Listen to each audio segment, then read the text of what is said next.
Iya. dengan janda-janda. Perempuan, Dulu perempuan nggak suka janda, tapi selama ini perempuan suka janda. Janda bolong lagi ya. Betul. Janda bolong. Jadi bunga nih teman-teman ya, jadi jangan salah paham. Oke, jadi berarti bisnis Nera sendiri muncul dari keresahan Nela terkait dengan kondisi pandemi kita saat ini. Kita mencoba melihat peluang, oh ini ternyata bisa. Jadi gimana, marketnya bagus nggak selama ini? Alhamdulillah Nera bahkan gak nyangka kalau teman-teman bisa menerima dengan baik apa-apa yang udah Nera persiapkan gitu. Jadi alhamdulillah targetnya pun tersampaikan gitu. Mereka merasa bahwa si produk ini benar-benar bisa menemani mereka di sudut ruang mereka gitu. Benar. Terus juga kita sering lihat sekarang banyak dari teman-teman yang lagi gila-gilanya estetik lah. Iya betul. Ya, jadi sesuatu tuh mau kamar atau apapun tuh harus estetik dari segi foto dan lain-lainnya. Iya. Oke, good Nera. Thank you. Bentar lagi kita akan berbincang-bincang lagi. Kita masuk ke pemateri yang kedua dulu. Kak Vina. Ini kan bumbu merasa. Bumbu yang praktis bisa dibawa kemana-mana. Kita traveling tinggal bawa. Jadi kalau rindu Aceh bisa lah nih terobati sedikit dengan bumbu-bumbu dari Merasa. Sebenarnya apa sih Kak kegelisahan awal akhirnya Merasa ini muncul di tengah-tengah kita? Apakah selama ini Kakak pas traveling ingin belanja misalnya kayak asam sunti nggak ada, atau daun serai nggak ada, atau gimana nih Kak sebenarnya? Awalnya keresahan saya itu saat anak-anak kita itu tidak mengenal lagi makanan Aceh dan tidak bisa merasakan makanan khasnya Aceh gitu. Jadi lidah mereka udah menolak karena itu saat habis tsunami saya ingat betul, jadi makanan dari luar itu banyak masuk kemari. Jadi kita biasanya nggak pernah ngerasain ini nama bubur ayam itu, orang Aceh biasa nggak familiar. Tapi lebih ke kanji. Sekarang lebih banyak adanya bubur ayam daripada kanji. Benar. Lebih banyak anak-anak mau makan seperti macam pizza dan lain-lainnya daripada makan kari dengan roti jala gitu.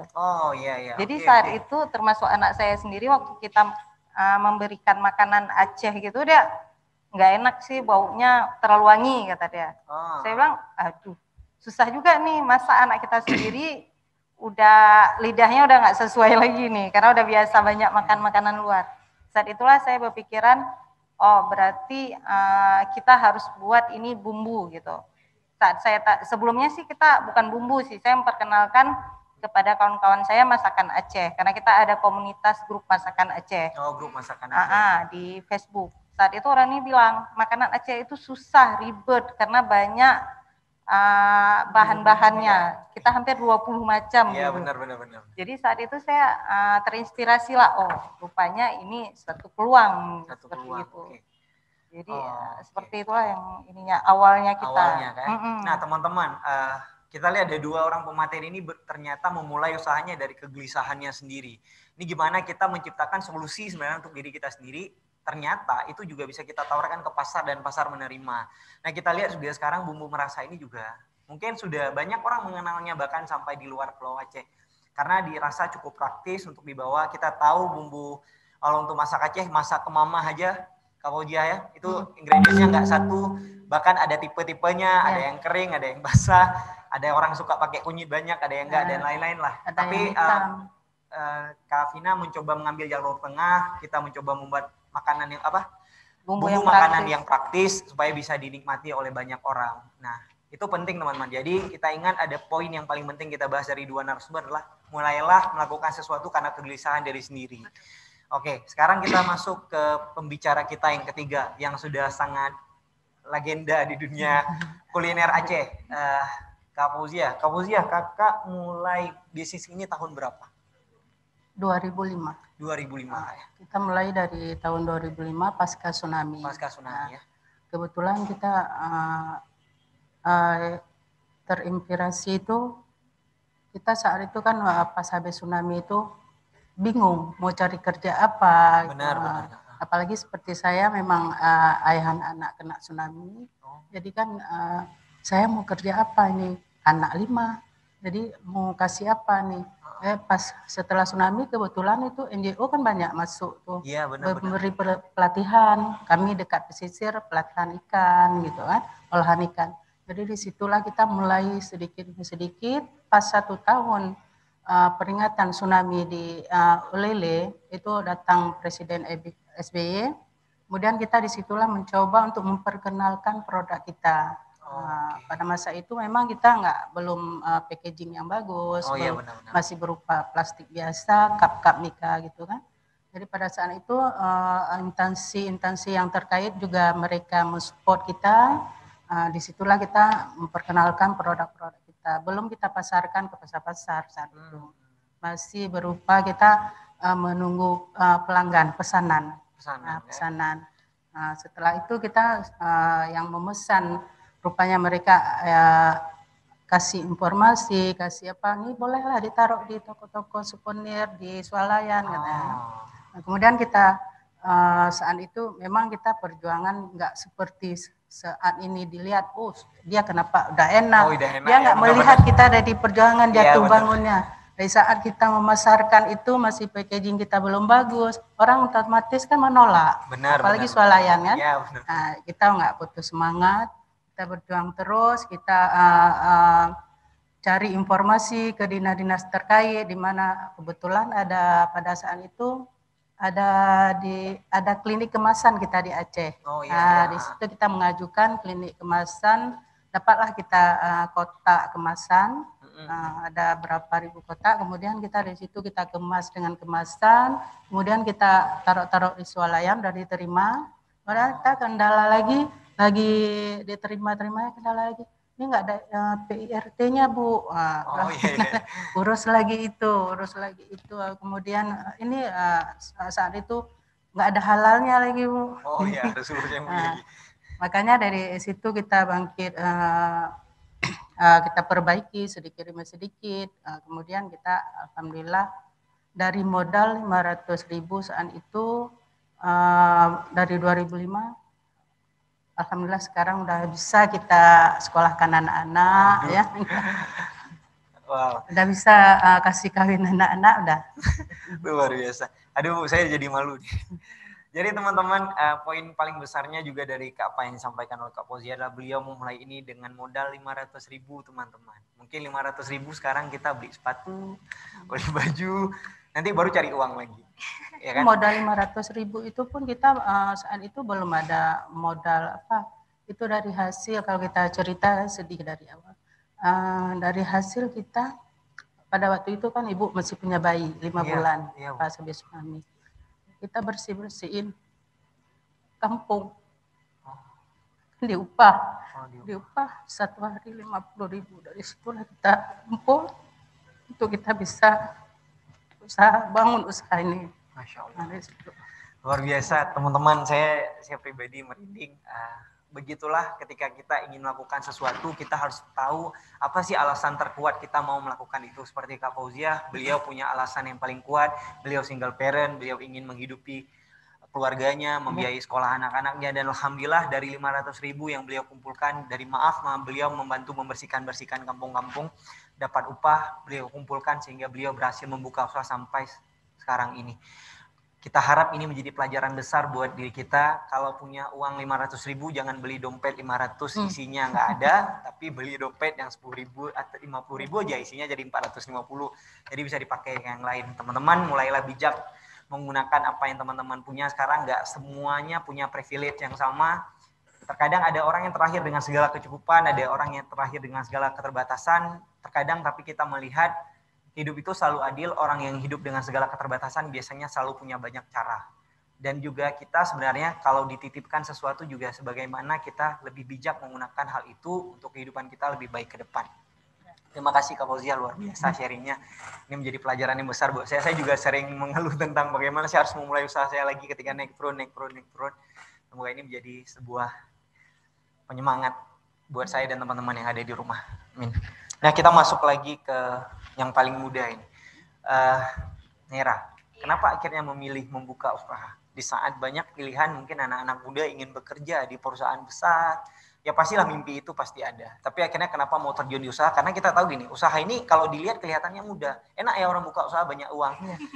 Mereka nggak tahu ketika kita dihadapi dengan harus gaji karyawan, ketika pendapatan turun, kita harus bagaimana penjual produk ketika produk kita udah nggak laku-laku, apalagi seperti Kak Fauzia, Kak Vina, barang nggak bisa bertahan yang cukup lama, barang akan basi dan lain-lain.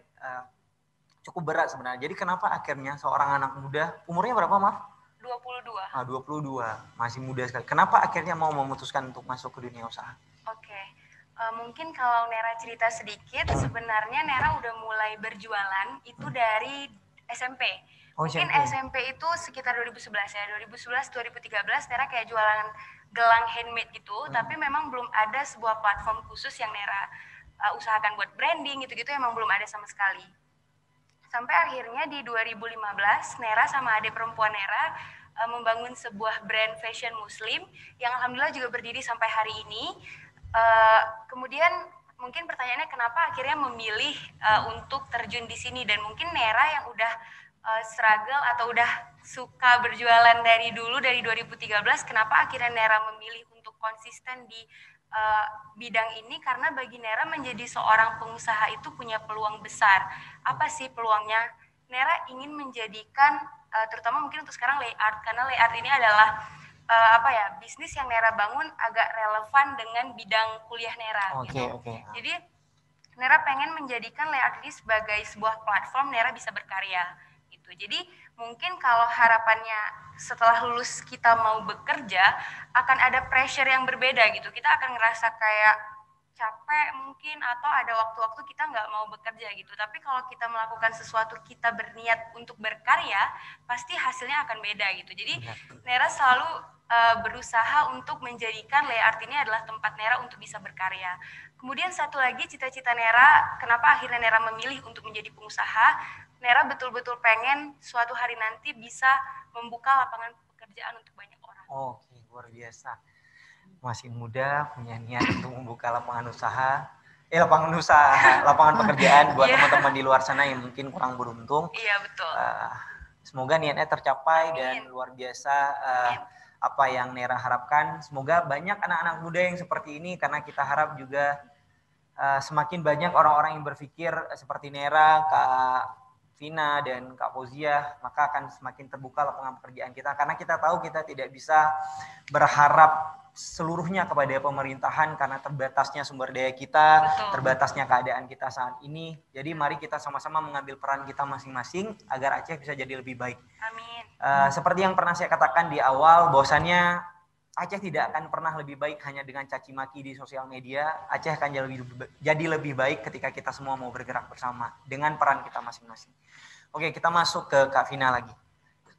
Kak, apa masalah terbesar yang pernah Kakak alamin selama membangun Merasa ini? Pernah nggak yang, ini udah mau bangkrut nih, kita udahlah kita mau berhenti misalnya. Ada nggak Kak sampai ke fase itu? Ada pasti. Apalagi pas COVID kemarin, harga bahan bakunya sangat, sekitar 200-300% naiknya. Naiknya Kak, oke. Jadi dari yang harganya biasa 35.000 naiknya 150, malah ada yang 1 juta. Ada yang 1 juta Kak? Karena kita memakainya kan yang bahan bermutu gitu. Jadi ada yang kayak Gapulaga India itu, kita awalnya belinya cuma 200.000 kok nggak saya sekilo. Sekarang di atas 1 juta harganya, 1 kilonya. Cuman karena kita mau jaga mutu, jadi kita tetap memakai itu gitu.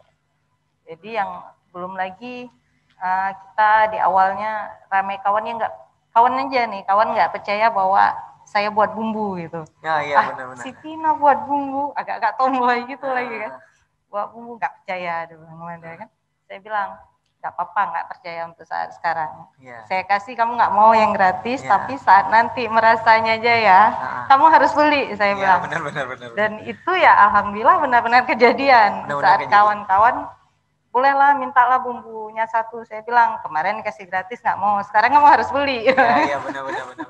Jadi kadang-kadang malah penolakan itu dari kawan kita sendiri ataupun kawan keluarga kita sendiri, mereka nggak percaya gitu. Betul. Apalagi kayak Bu bilang awalnya packaging kita masih ya sederhana lah. Saya ingat kali yang pertama kali itu pakai plastik PE, brandnya itu kita fotokopi. Saya buat habis kita desain gitu tulisan Merasa gitu. Saya bawa fotokopi, potong gunting-gunting gitu. Tapi awalnya saya tetap harus ada nama gitu. Tetap kita langsung dari awalnya saya mau ada brand gitu. Jadi saat sama suami saya, kebetulan sekarang partner juga bisnis kita, Jadi berdiskusi, jadi saat awalnya saya jualan itu langsung ada brandnya gitu, langsung ada merasanya. Oh, oke.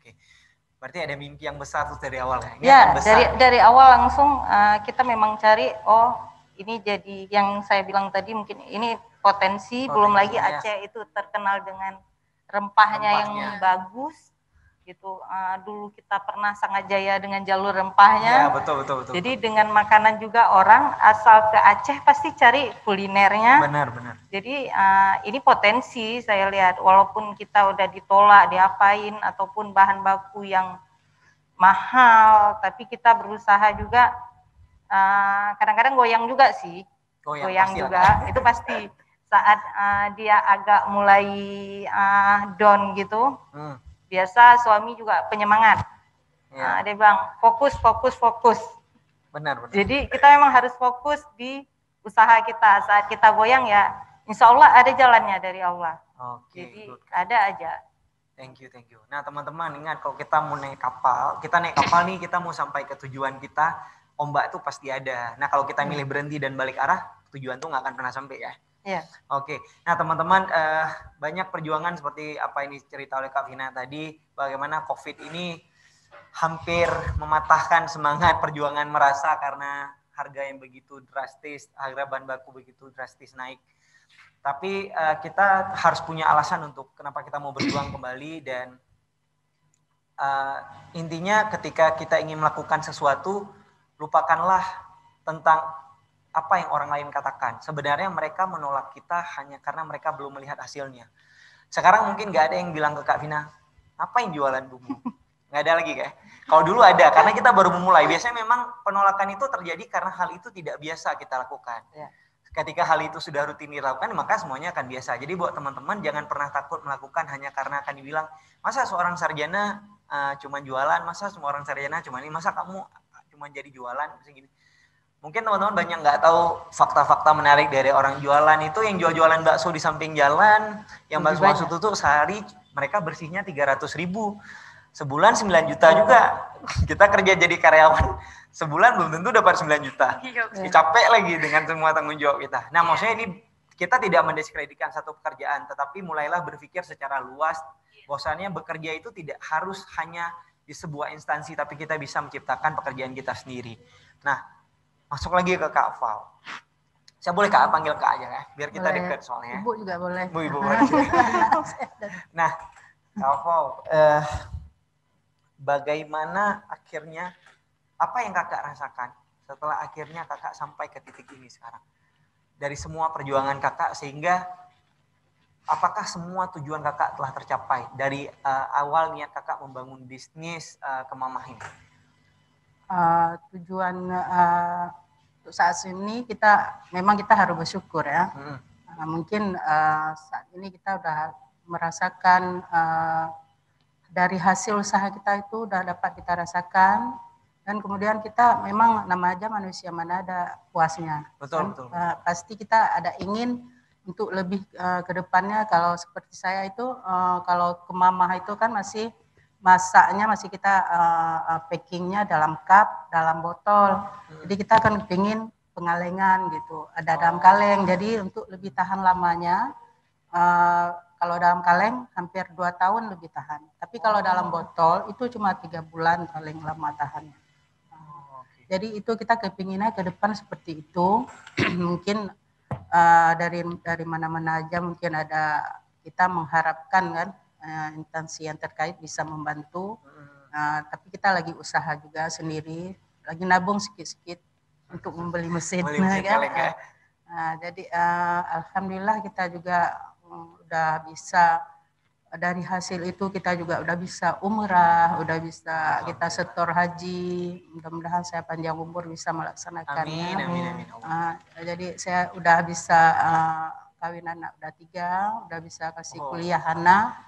Jadi tinggal 2 lagi yang sedang kuliah, dan lagi di pesantren Pagar Air kelas 2 Aman yang terakhir, yang pada saat tsunami 5 bulan. Oh, Masya Allah. Sebagian dari mimpi-mimpi Kakak dari membangun Ke Mamah ini udah tercapai ya Kak.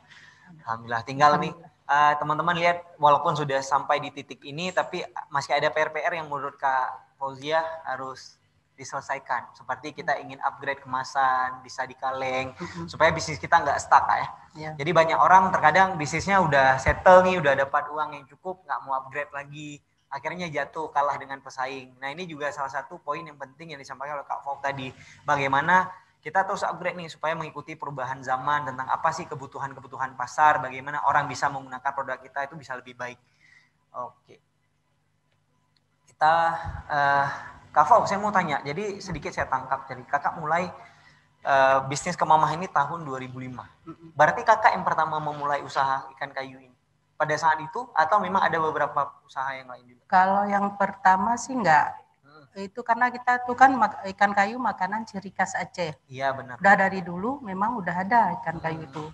Dari zaman penjajahan kita tahunya kan. Ceritanya sebenarnya. Zaman Belanda orang kita pergi ke gunung-gunung untuk bergerilya tuh, untuk berperang melawan Belanda itu membawa bekal ke Mamah. Ke Mamah. Yang lebih gampang, awet. Walaupun saat itu masih berupa batangan.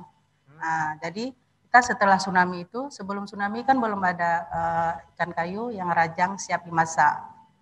Setelah tsunami itulah kita berpikir ini orang kita makin lama makin ingin yang praktis kan. Praktis. Iya, jadi disitulah kita timbul kita untuk rajang jadi lebih praktis orang memasak. Apalagi sekarang udah ada bumbu di dalam, siap untuk dimasak. Dan sekarang pun udah ada yang siap dimasak, udah siap ada masak, ya siap saji, langsung dimakan. Nah, kalau memang mereka nggak mau masak, langsung pergi ke tempat galeri kami, ada yang tiap hari ada yang masak. Oke. Jadi ada banyak tawaran dan variasi yang bisa didapat dari produk ikan ke Mamah dari Kak Fau ya. Ada yang udah dimasak, ada yang udah ada bumbunya, ada yang masih kering juga Kak ya. Jadi punya banyak pilihan sesuai dengan kebutuhan. Kalau dibilang yang pertama memang bukan yang pertama. Kalau di Lampulo itu itu memang kita rata-rata orang nelayan, kemudian orang yang memang membuat olahan ikan kayu batangan. Nah, jadi kita yang membuat ikan suwir memang kita yang pertama jadi sekarang udah banyak sekarang, dari yang membuat kelompok-kelompok yang ikan-ikan dari suwir itu ada beberapa kelompok memang mereka awal-awal memang kerja juga sama kita itu mereka udah buka usaha sendiri. Ya.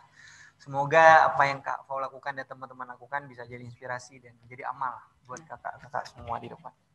Nah, teman-teman kita sudah berbicara kurang lebih hampir 1 jam, tetapi teman-teman belum tahu nih produk dari para narasumber kita. Mungkin saya kasih kesempatan pertama untuk Nera untuk memperkenalkan produk apa sih Leia Art itu ke teman-teman. Packagingnya estetik sekali ya, eco-friendly, pakai kardus. Nera jelasin. Boleh, silakan langsung ke.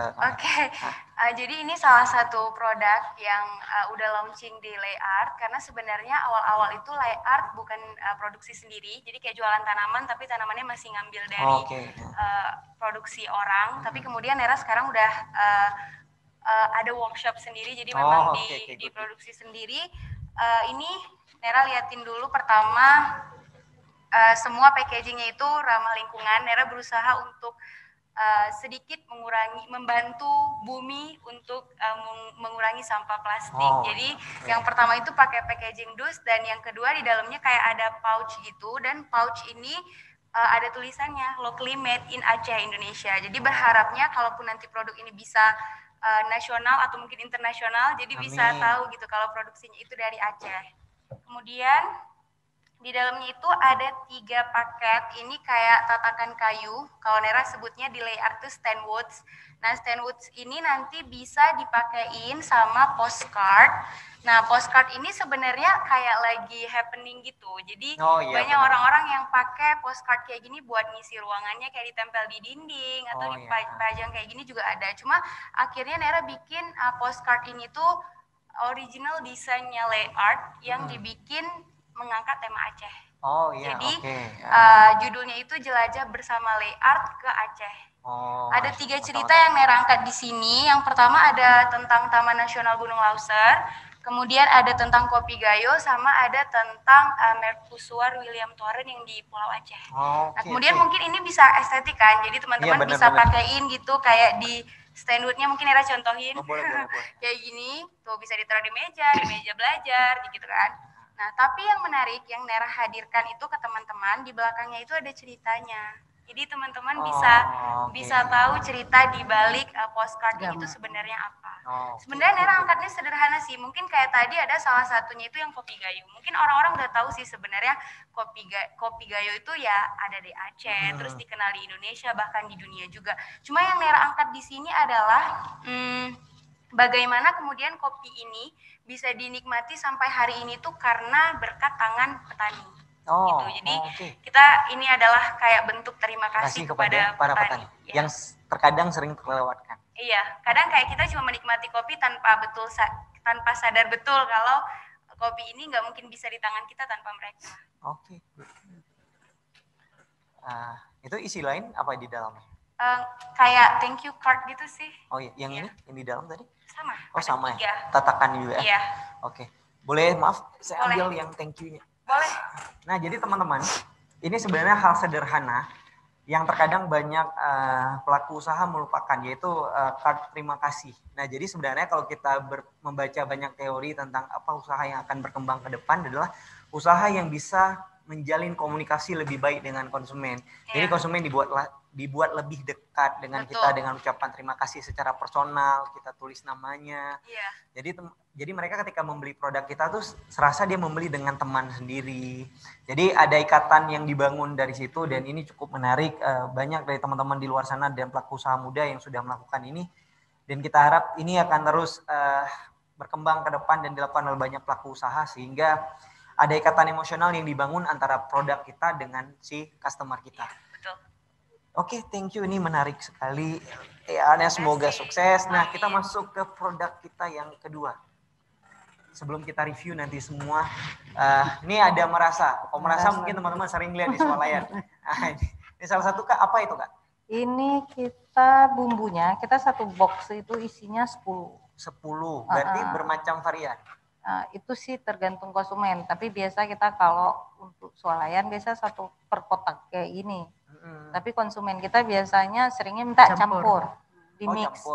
Tapi kalau untuk keluar daerah biasanya mereka banyak per kotak, satu kotak gitu, mie Aceh gitu, nasi goreng. Jadi kita satu kotak ini isinya 10, bisa di mix. Kita ada 7 varian. Jadi 7 varian masakan Aceh.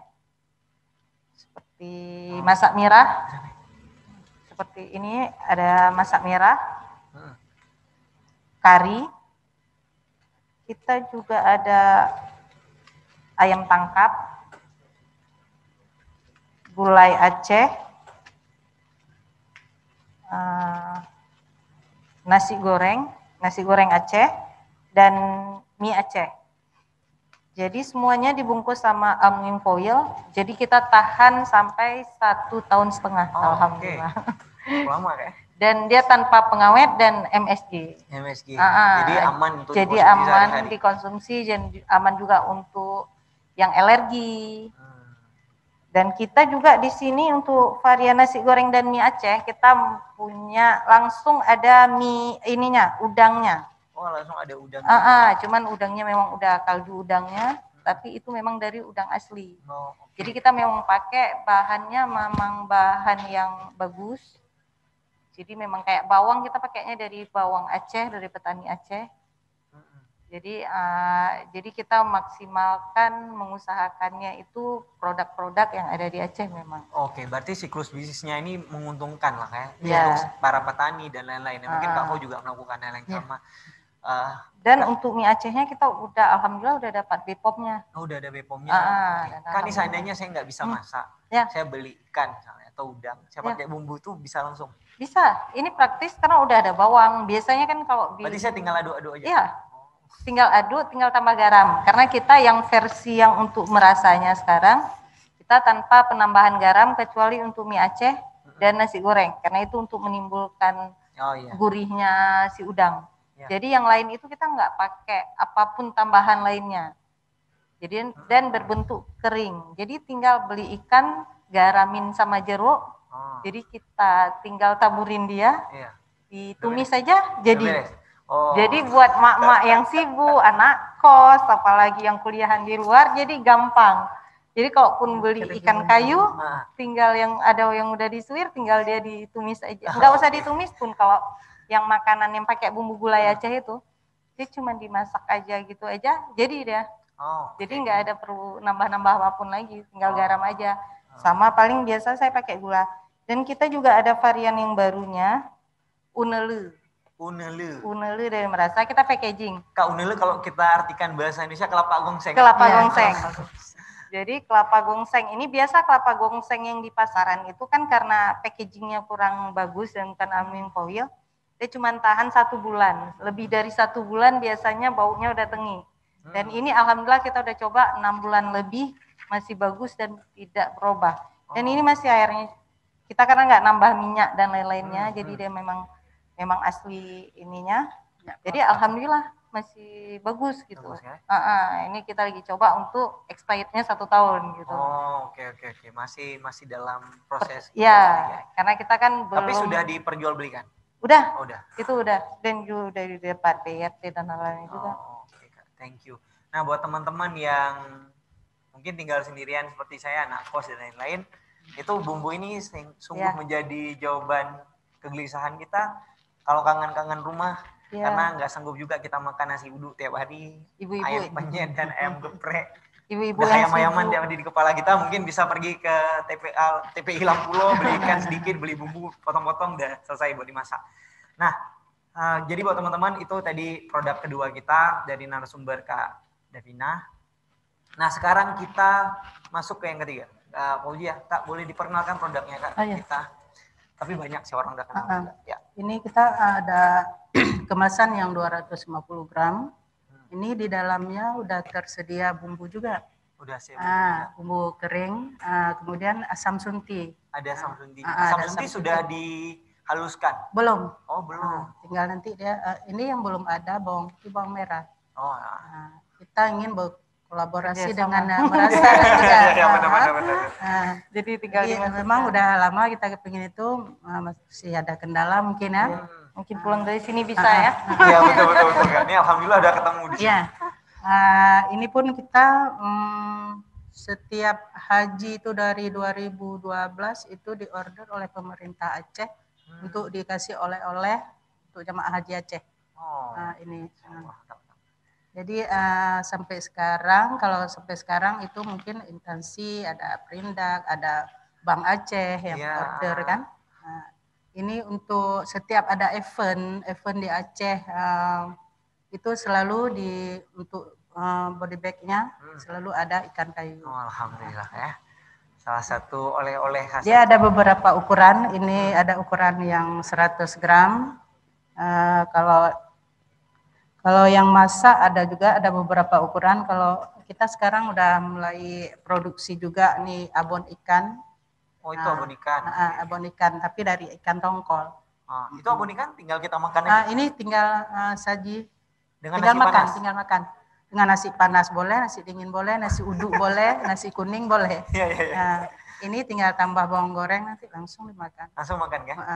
Bisa lebih hemat nih ya? Iya, ini bisa dibawa kemana-mana kan? Iya betul. Terutama anak kos juga. Anak kos ya, sangat membantu dengan telur setengah matang. Oke, teman-teman, ada yang menarik dari packaging ikan kemamah, ikan kayunya Kak Fauzia. Kalau teman-teman notice, ada satu hal yang penting yang diangkat di situ, adalah kapal di atas rumah yang menjadi ikon pada saat musibah tsunami pada saat itu. Semua orang ingat kapal itu adalah salah satu menjadi bagian sejarah kita di masa lalu dengan musibah yang luar biasa, sehingga ini cukup menotis logo tersebut dengan Aceh. Jadi sebenarnya secara tidak langsung tuh branding yang gratis. Jadi kemanapun orang lihat kapal itu lihat produk kakak ini secara tidak langsung akan ingat, oh ya ini ada produk ikan kayu yang namanya cap kapal tsunami. Menurut saya itu salah satu teknik marketing yang cukup cerdas, karena memang semua orang akan berkunjung ke situ melihat tempat itu, Saya makanya sangat notice produk ini dari awal. Makanya saya bilang saya pernah lihat karena beberapa kali membawa teman-teman dari luar ke kapal PLT Diapung. Ini salah satu yang sering saya lihat gitu produknya. Karena kan kita manusia itu kan secara visual lebih mengingat sesuatu daripada kata-kata kayak gitu. Sebenarnya orang mungkin nggak ingat judulnya apa, tapi orang ingat ini ada kapal yang kita tahu kok bisa di atas tuh nggak diturunin dan jadi ikon, akhirnya dipakai menjadi salah satu desain dari ikan kayu cap kapal tsunami. Nah, buat teman-teman mungkin harus juga lebih jeli melihat peluang-peluang kayak gini, karena membranding produk itu yang susah sebenarnya. Bukan menciptakan rasanya, bukan menciptakan produknya yang bagus, tapi bagaimana orang mengingat produk kita, itulah branding namanya. Nah, itu yang terkadang kita lewatkan dari pelaku usaha. Jadi ya udah buat produk, buat aja, yang penting jualan gitu. Akhirnya selesai sebulan 2 bulan pasti berhenti gitu. Nah, kalau kita mau branding memang akan memerlukan waktu 1 tahun, 2 tahun, 3 tahun. Tetapi hasilnya akan lebih bertahan biasanya.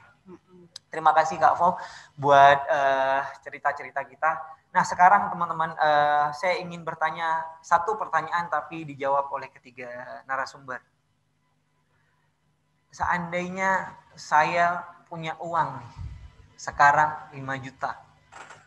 Kita belum buka usaha nih Kak semuanya. Kira-kira kita mau ngelakuin apa dengan uang itu? Kalau dari Nera, Nera saya kasih uang nih 5 juta. Nera belum buat usaha apapun nih. Kira-kira 5 juta tuh Nera mau pakai kemana? Sebelumnya Nera belum punya usaha. Iya, belum punya. Ini katakanlah kita bertiga semua ini belum pernah buka usaha nih. Dikasih uang nih permodalan usaha nih. Katakanlah 5 juta. Apa yang mau kita buat dengan hal itu? Mungkin kalau sebelumnya Nera belum punya bisnis, kemudian Nera dikasih kesempatan untuk memiliki uang modal yang dibiayai sebanyak 5 juta, Nera akan memanfaatkan untuk membangun bisnis Nera, mulai dari produksi, mempersiapkan branding, kemudian mempersiapkan packaging, karena itu adalah hal yang penting. Dan mungkin Nera rasa untuk di tahap awal, terutama untuk bisnis yang mau Nera jalankan, mungkin 5 juta itu lebih ya kalau bagi Nera. Jadi mungkin akan ada beberapa persen safety yang kemudian mungkin di perjalanan saat Nera membangun bisnis itu dibutuhkan. Mungkin kayak gitu. Berarti nggak dihabisin di awal? Sepertinya kalau untuk modal yang untuk produk Nera dan mungkin Nera dulu belum ada bisnis ini, mungkin 5 juta itu ada safety-nya pasti. Oke, good. Nanti kita bahas nih. Nah Kak Wina, gimana? Kalau dikasih Kakak ada permodalan nih 5 juta nih, mau ngapain nih kira-kira?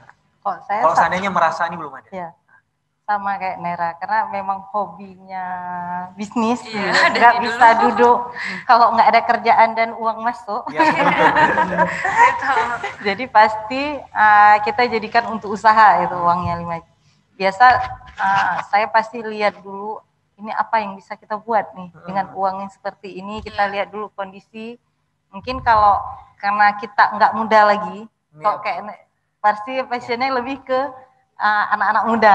Kalau kita biasa pasti ke mak-mak satu, ataupun ini di sekeliling kita butuhnya apa sih? Pasti itu. Mungkin kalau saya nggak jauh-jauh dari kuliner, karena itu hobi atau hobi sih gitu. Jadi yang suka aja yang hal-hal yang baru dengan kuliner. Jadi bisa aja mulainya dengan mungkin kue atau apa gitu. Tapi tetap nampaknya patronnya kalau enggak kuliner, saya suka juga seperti craft-craft, tapi lebih ke kain, lebih suka yang seperti itu. Jadi lebih lihat dulu yang dibutuhkan saat itu, yang di sekeliling kita, yang paling dekat dengan kita itu apa. Oh oke. Gitu. Baik Kak. Kak, sekarang kita masuk ke pembicara ketiga. Kak, gimana Kak? Kalau misalnya Kak Fo nih belum kasih ada uang usaha. gimana? Kalau bagi Kak Fo, kalau belum kita mempunyai usaha 5 juta itu sangat besar. Sangat besar. Karena kita mulai usaha dari 500.000, 5 juta dikasih sangat besar. Itu udah bisa kita buat beberapa produk ya. Jadi dari 5 juta itu kita melihat apa yang harus bisa kita lakukan. Kita beli bahan baku berapa, kan? Kita beli bahan baku berapa, kemudian untuk kebutuhan untuk packagingnya itu semua udah ada di situ, mungkin udah bisa kita buat. Walaupun packaging kan bisa kita cetak ukuran sedikit, misalnya 1 juta boleh kan. Di situ udah bisa kita buat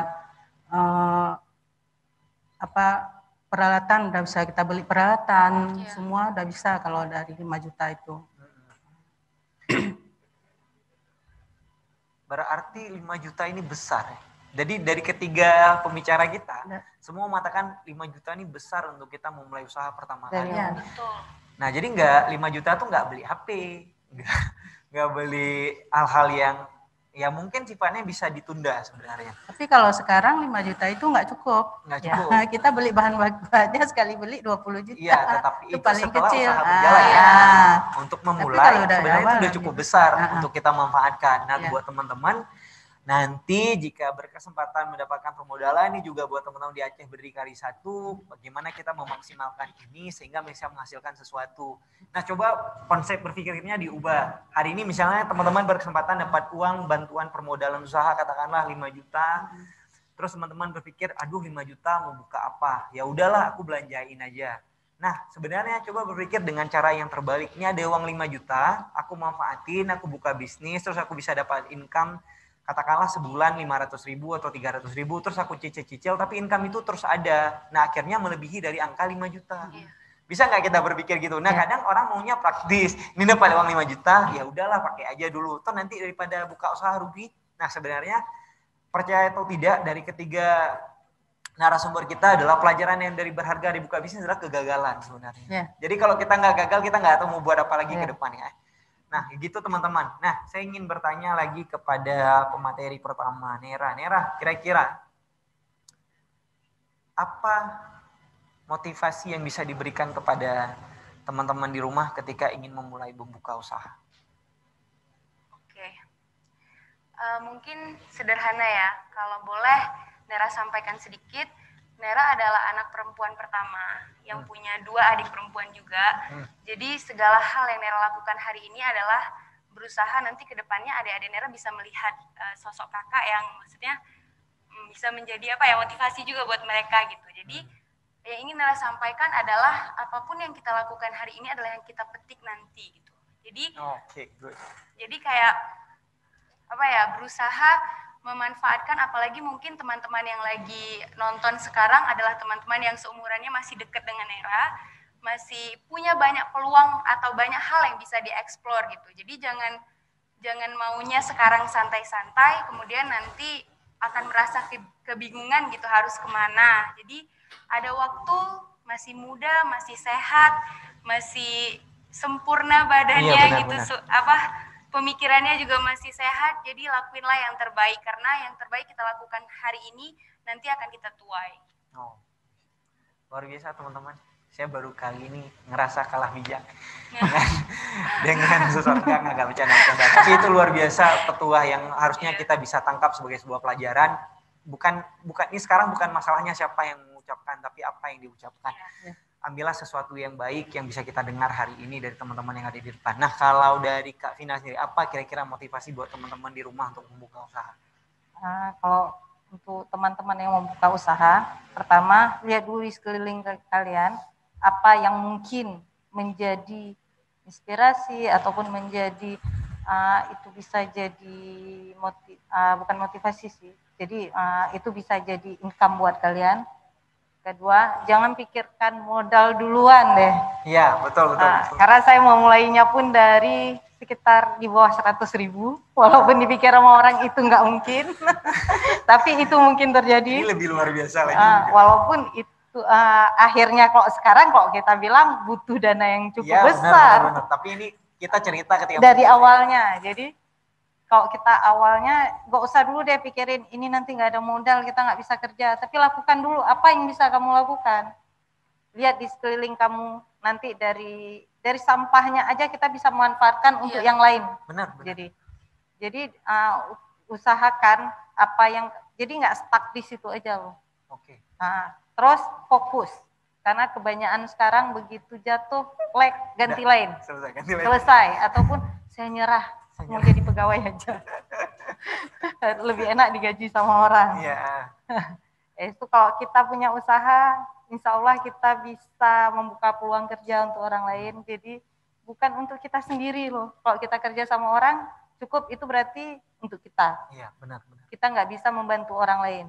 Tapi kalau kita ada usaha, insya Allah kita bisa membantu orang-orang lain di sekitar kita. Benar. Itu aja sih. Ya. Terus paling satu lagi, tetap fokus aja lah, tetap fokus. Jangan cepat goyang-goyang gitu. Oke. Gitu ya. Nah, luar biasa. Sekarang dari Kak, Kak, apa Kak motivasi buat anak-anak muda yang malas kayak kami ini mau buka usaha nih supaya kita bisa settle di usaha kita kayak gitu? Kalau menurut Kak Fong, kita lihat apa hobi kita. Hobi ya. Hobi kita apa? Jadi kalau kita merasa itu hobi pasti kita lakukan. Seperti kami hobi memasak. Jadi kita hobi memasak ini apa yang harus kita buat untuk bisa kita mendapatkan uang. Jadi di situ kita merasa hobi kita lakukan. Jadi nggak merasa bosan. Benar. Walaupun jadi dari hobi itu kalau kita keluar tuh ide-ide yang saya harus buat begini. Kalau begini kita jangan kalau ada orang memberi masukan yang negatif terima aja. Itu untuk kita lebih ke depannya lebih baik. Jangan kita marah. Saya banyak kali orang yang ini begini.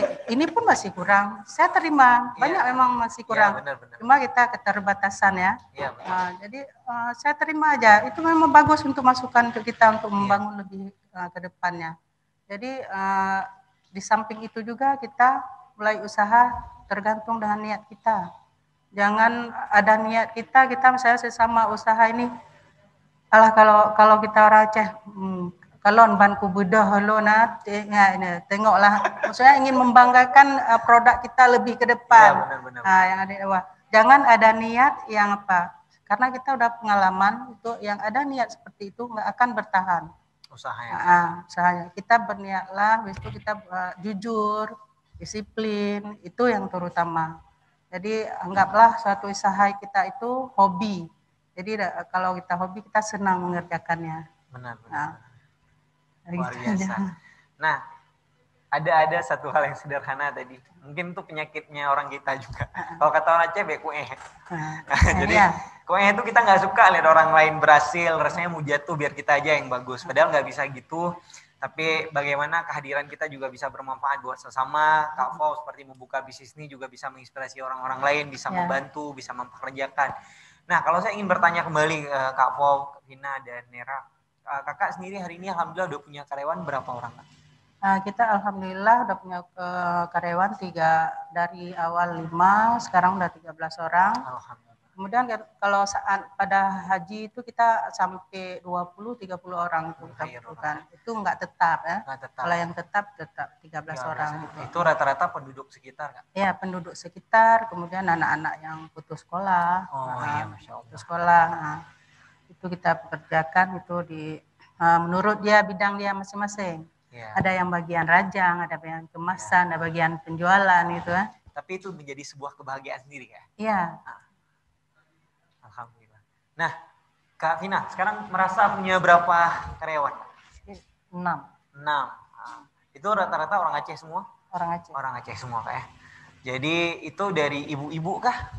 Ada yang ibu-ibu, ada yang anak muda. Anak muda juga kah? Dan kita juga alhamdulillah punya beberapa reseller yang enggak di Banda Aceh aja. Jadi alhamdulillah juga lah telah membuka juga peluang untuk orang. Jadi alhamdulillah bisa memberikan sesuatu lah kan.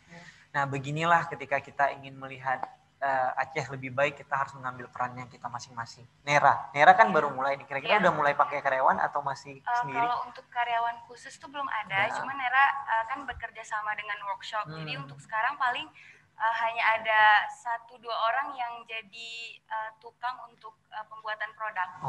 Oke. Nah, jadi teman-teman lihat semua para pelaku bisnis ini punya keterikatan dengan orang lain di luar bisnis mereka terkait dengan entah itu reseller, entah itu karyawan mereka, dan sebenarnya itu adalah bagian dari bagaimana kita menjadi sesuatu yang bermanfaat buat orang lain. Hidup bukan tentang diri kita sendiri kan. Kaya juga bukan untuk kita, mau kaya kali mau bawa kemana pun kalau besok kita meninggal ada uang hari ini 1 miliar di ATM juga nggak tahu mau bawa kemana. Nah teman-teman, begitu banyak cerita yang telah kita bagi bersama dengan ketiga narasumber. kita sangat berharap bahwasannya teman-teman bisa memetik sesuatu hal yang bisa teman-teman ambil tentang bagaimana teman-teman akan mulai bisnis, melihat bagaimana narasumber-narasumber kita bercerita bagaimana mereka berjuang mempertahankan bisnis mereka, percaya terhadap mimpi-mimpi mereka. Kita harap akan banyak lagi orang-orang yang seperti ini di luar sana. Inilah Cut Nyak Dien dalam versi yang terbaru. Berjuang tidak menggunakan tombak, tidak dengan bergerilya lagi, tetapi dengan menjadi bermanfaat. Karena juga apa yang diperjuangkan dari para pejuang sebelumnya adalah bagaimana kita bisa menjalani kehidupan yang lebih baik, tidak di bawah tekanan, tidak di bawah penjajahan. Nah, Kak, ini mungkin ada pertanyaan yang sedikit menyentuh sisi perempuan. Nah, kita lihat sekarang banyak terjadi penindasan dan kekerasan terhadap perempuan. Perempuan banyak yang tidak dihargai karena mereka dirasa makhluk yang lemah, tidak mandiri, harus bergantung dengan orang lain. Nah, apa pendapat dari ketiga narasumber? Nah, dimulai dari Nera tentang hal itu. Sekarang sering kita lihat itu semua, pemerkosaan perempuan ditindas dan lain, karena mereka merasa perempuan itu harus bergantung dan tidak mandiri gitu. Bagaimana Nera? Sebenarnya kalau membahas soal itu Nera sedikit ngerasa kayak sedih gitu, karena kayak kenapa harus ada pemikiran bahwa perempuan itu lemah, perempuan itu harus bergantung dengan orang lain, perempuan itu nggak seperti itu gitu. Nera dulu 4 tahun yang lalu, karena Nera baru lulus 4 tahun yang lalu, Nera kuliah di Bandung. Nera jadi anak perantauan, tinggal di Pengasingan selama 4 tahun. Itu mengajarkan Nera banyak hal gitu, bahwa perempuan itu juga bisa berdiri di atas kakinya sendiri gitu. Nera berusaha untuk benar-benar belajar. Mungkin kalau untuk hal-hal yang sering terjadi sekarang, kayak mungkin pemerkosaan, itu terjadi seperti bercanda aja gitu. Kayak kita dengar dalam satu hari ada berapa info tentang itu di beberapa titik gitu. Kemudian akhirnya semenjak Nera kuliah ke sana, Nera merasa Nera mulai harus mandiri. Kemudian Nera merasa bahwa sebenarnya perempuan itu punya banyak hak untuk bisa menunjukkan, mungkin kalau bagi Nera menunjukkan karya ke dunia gitu. Jadi kita sebagai perempuan harus percaya bahwa kita bisa. Jadi jangan mau ketika ada yang melecehkan, ketika ada yang merendahkan, kita hanya diam aja gitu. Kita harus tunjukkan, mungkin tidak perlu dengan omongan, mungkin dengan hal-hal yang kita lakukan kemudian bisa menginspirasi orang lain gitu. Benar. Begitu sih mungkin. Jadi perjuangan melawan sesuatu itu tidak hanya dengan kita menjawab, tapi kita juga bisa membuktikan. Iya, jadi kita buktikan aja gitu dengan hal-hal yang kemudian kita lakukan bisa produktif, kemudian orang bisa melihat bahwa perempuan juga bisa. Kayak gitu. Good. Nera, semoga advice ini bisa diterima oleh teman-teman perempuan di luar sana. Jangan pernah menyerah. Teruslah melakukan sesuatu. Terkadang kita perlu menjawab banyak pelecehan itu melalui tindakan dan perubahan diri kita menjadi lebih baik. Betul. Oke, Kak Vina. Nah, dari Kak Vina sendiri gimana nih melihat kondisi saat ini? Miris memang kita lihat, karena selalu perempuan yang jadi korban. Belum apa-apa. Padahal perempuan itu memang kita bisa memikirkan sesuatu hal, beberapa hal di saat yang sama. Sedangkan kalau kita bilang kok cowok, aduh hari ini banyak kali kerjaan satu. Perempuan apalagi ibu rumah tangga, di rumah dari urusan suami, anak, belum lagi dia kerja di luar gitu. Belum lagi ada usaha, tapi insya Allah bisa dilakukan. Jadi perempuan itu sebenarnya bisa, asal mandiri, percaya diri, bahwa kita itu bisa. Dan perempuan itu lebih tegar biasanya. Betul. Perempuan biasanya lebih tegar dan lebih kuat. Nah, kalau masalah permerkosaan, emang terlalu miris memang kalau sekarang. Padahal kalau dibilang pakai baju seksi, kadang-kadang juga enggak baju seksi gitu. Jadi emang kita harus bisa punya skill untuk mempertahankan diri dari yang hal-hal yang seperti itu. Tapi kalau untuk penindasan di rumah tangga, kita harus lebih mandiri. Jadi perempuan itu harus siap ya. Jadi minimal ada skill diri dia sendiri. Jadi kita enggak gampang dilecehkan oleh laki-laki bahwa perempuan itu tidak bisa apa-apa. Tapi perempuan itu lebih harus siap, dia harus punya keahlian. Ya. Benar. Jadi perempuan juga harus melengkapi dirinya dengan soft skill atau hard skill yang baik. Jadi perempuan itu bisa mandiri. Bisa mandiri. Nah, jadi buat teman-teman ingat, cuman perempuan yang bisa multitasking di satu waktu. Kita tuh nggak bisa lagi ngepel, kita lari untuk masak, atau kita ambil rendaman baju, itu nggak bisa. Perempuan bisa, kita nggak bisa. Itu ingat teman-teman, buat yang mungkin mendiskreditkan peran perempuan di hidup kita. Rasanya mungkin sebuah rumah tanpa seorang ibu pasti akan sangat hampa. Nggak ada sarapan pagi yang sederhana, nasi goreng putih, potong-potong rajang, pakai telur dadar, itu nggak ada. Menyiapkan baju sekolah kita dan semua itu tidak mungkin dilakukan oleh seorang laki-laki. Itu kenapa perempuan bisa hidup tanpa laki-laki, tapi laki-laki nggak bisa hidup tanpa perempuan. Ya, seperti itu ya. Ini saya promosi dikit. Oke. Sekarang dari Kak Pau sendiri, Kak. Gimana melihat hal tersebut? Kalau Kak Pau lihat, itu perempuan tuh lebih kuat dari lelaki. Benar. Contohnya seperti Kak Pau, kita anak 5 itu bisa kita didik, bisa kita besarkan tanpa seorang lelaki. Benar. Tapi kalau lelaki belum tentu ya. Belum tentu. Pasti dia memikirkan untuk dirinya sendiri dulu. Kemudian saya berdiri di sebelah perempuan. Ya. Kemudian kenapa kita dilecehkan? Itu tergantung sama kita perempuan juga sebenarnya.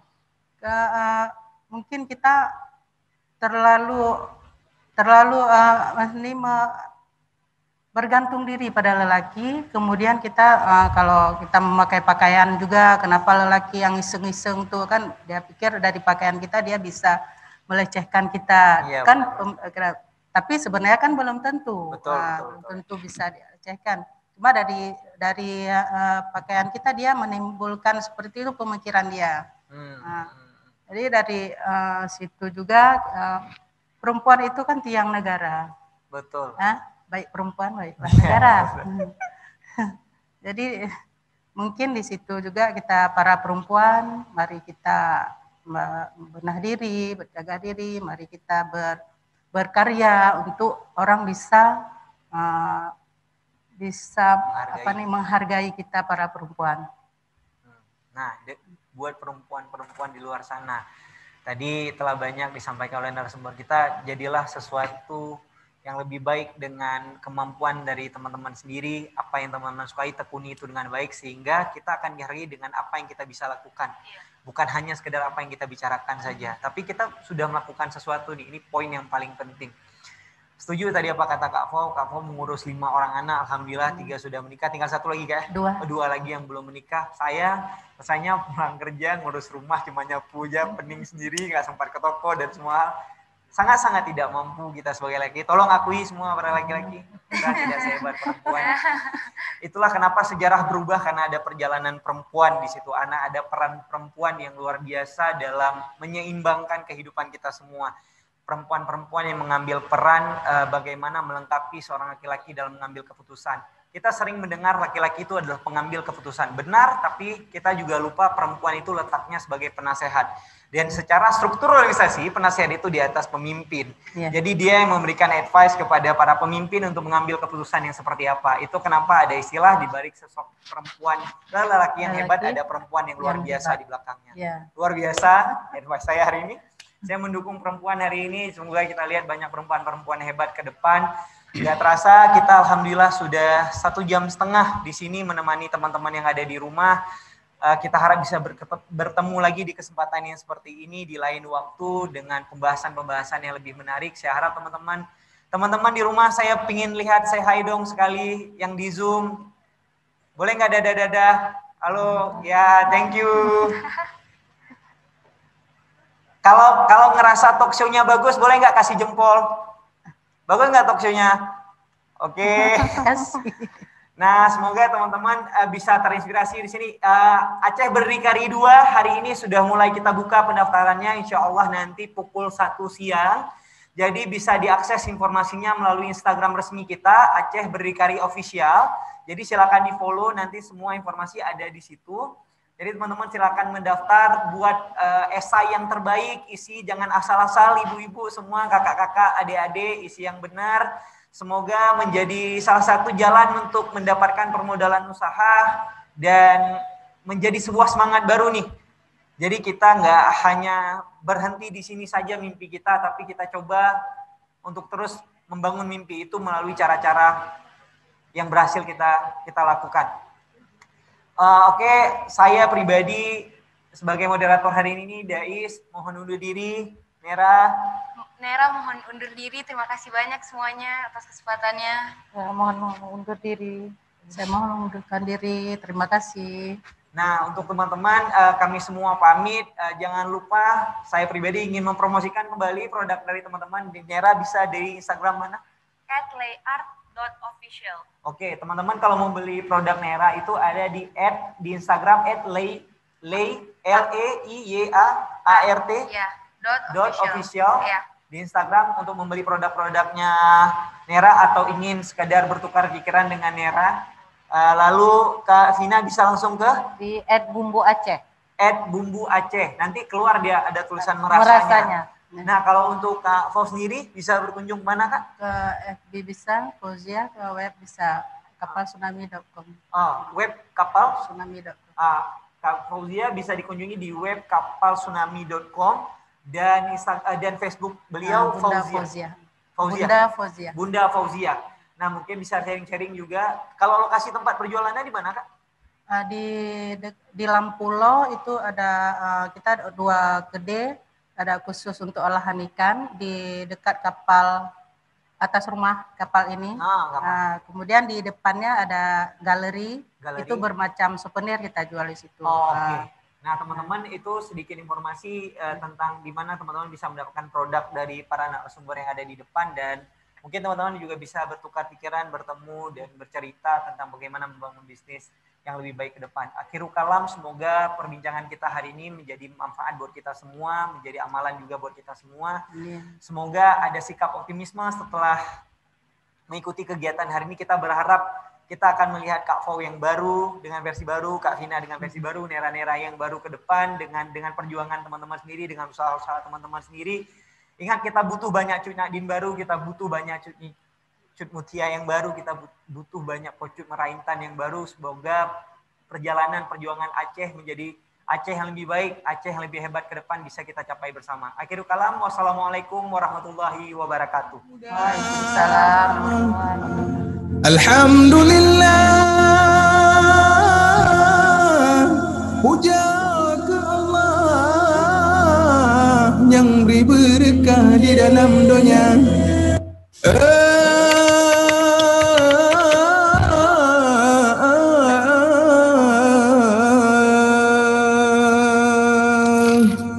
Assalamualaikum warahmatullahi jaradu wablah atih malam Ma'ahdi syalun baban umrakan wareh ngan taulan tuhangan muda.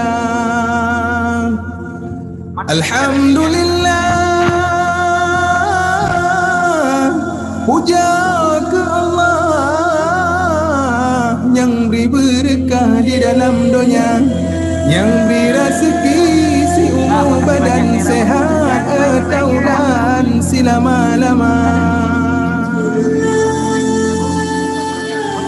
Jejak perjalanan yang dilanjutkan. Cerita baru dari sebuah perjalanan perempuan-perempuan hebat yang menciptakan sejarahnya sendiri. Hari ini dan sebelumnya, para perempuan Aceh telah menjadi bagian dari perjuangan kemerdekaan. Suara-suara yang lantang tentang kebenaran telah membuat kehidupan kita berubah sampai hari ini.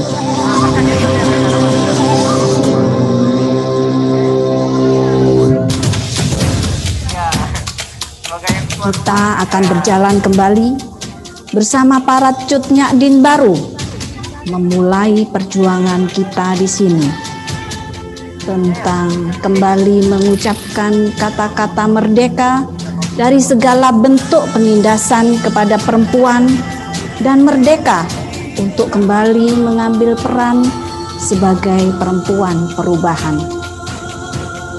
Aceh Berdikari 2 bercerita tentang perjalanan perempuan Tanah Rencong, sebuah langkah tentang cerita kita di masa depan.